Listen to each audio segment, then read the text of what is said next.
നമ്മൾ എവിടെ പോണോ ഇവിടെ? സിനിമയ്ക്ക്. ഏത് സിനിമ? വിജയന്റെ. യാ, ജനനായകൻ കാണാൻ പോയത് ഗൈസ്. ജനനായകൻ അല്ലേ? നമ്മൾ രണ്ടുപേരും വിജയുടെ കട്ട ഫാനാണ്. അപ്പൊ നമ്മൾ വിചാരിച്ചു ഇന്ന് നൈറ്റ് വലിയ പ്രശ്നമൊന്നുമില്ല, അങ്ങനെ സിനിമ കാണാൻ പോവാന്ന് വിചാരിച്ചു. അപ്പൊ പോവാം. ഓക്കേ.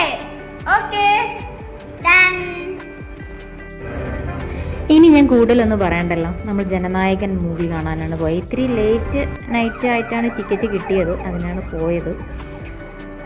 ആക്ച്വലി വിജയ് സാറിൻ്റെ ലാസ്റ്റ് മൂവി എന്നൊക്കെ അറിയുമ്പോൾ ആ ഒരു ഇമോഷണലി ഒരു സങ്കടത്തിലാണ് പോയത്. പിന്നെ അവനത് അറിഞ്ഞുകൂടാ, ഇത് ലാസ്റ്റ് മൂവിയാണെന്നോ അങ്ങനെ ഒന്നും അറിഞ്ഞുകൂടാ. പക്ഷേ വിജയ് സാർ തിരിച്ചു വരാൻ ഭയങ്കരമായിട്ട് ഞാൻ ആഗ്രഹിക്കുന്നുണ്ട്. അങ്ങനെ ആദ്യത്തെ ഫസ്റ്റ് ഇൻട്രോ ക്ലിപ്പുകളും കാര്യങ്ങളുമാണ് ഇനി അങ്ങോട്ട്.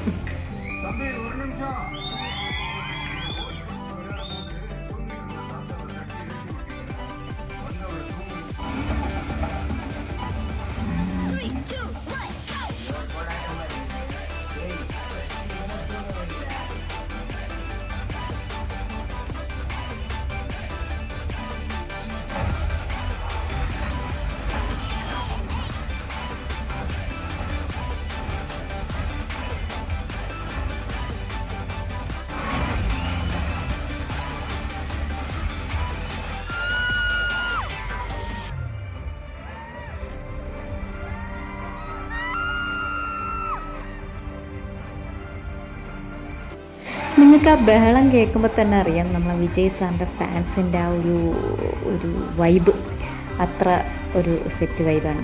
പിന്നെ ഫിലിമിനെ പറ്റി പറയുകയാണെങ്കിൽ ഒരു ആവറേജ് ഫിലിമാണ്. പിന്നെ വിജയ് സാറിൻ്റെ എൻട്രിയും കാര്യങ്ങളൊക്കെ നമുക്ക് കണ്ടുകൊണ്ടിരിക്കാം, എൻ്റെ സ്റ്റണ്ടും കാര്യങ്ങളും. പിന്നെ ലാസ്റ്റ് മൂവി ആയതുകൊണ്ടൊന്നും പറയാനില്ല. പിന്നെ ആയിക്കുട്ടനെ ഭയങ്കരമായിട്ട് ഇഷ്ടപ്പെട്ടു, നല്ല ഇതാണ്. പിന്നെ ഇൻ്റർവെൽ സമയത്ത് ആ ലൈറ്റിങ്സ് ഒക്കെ കണ്ടപ്പോൾ നമുക്കൊരു ഇഷ്ടപ്പെട്ടു. അവൻ നിങ്ങളുടെ അടുത്ത് കാണാൻ സജസ്റ്റ് ചെയ്യണം കേട്ടോ, ജനനായകൻ.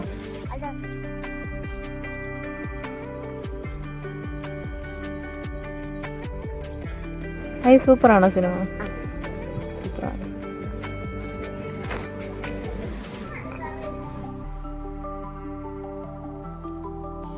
ഇത് മൂവിയുടെ ലാസ്റ്റ് പോർഷനാണ് കേട്ടോ. ലാസ്റ്റ് പോർഷനിൽ ഇത് കണ്ടപ്പോൾ എനിക്ക് ഭയങ്കര ഇമോഷണലി ഭയങ്കരമായിട്ട് ഫീൽ ചെയ്തു. കാരണം വിജയ് സാർ ഇത്രയും വർഷം അഭിനയിച്ച എല്ലാ മൂവിയുടെയും ചെറിയൊരു ക്ലിപ്പ് എന്ന് വെച്ചാൽ ഒരു താങ്ക്സ് എന്ന രീതിയിൽ എല്ലാവർക്കും, എല്ലാ ഓഡിയൻസിൻ്റെ അടുത്തും ഒരു താങ്ക്സ് എന്നുള്ള രീതിയിൽ അത് കൊടുത്ത് കണ്ടപ്പം എനിക്ക് ഭയങ്കര ഒരു സങ്കടവും വിഷമമൊക്കെ തോന്നി കേട്ടോ.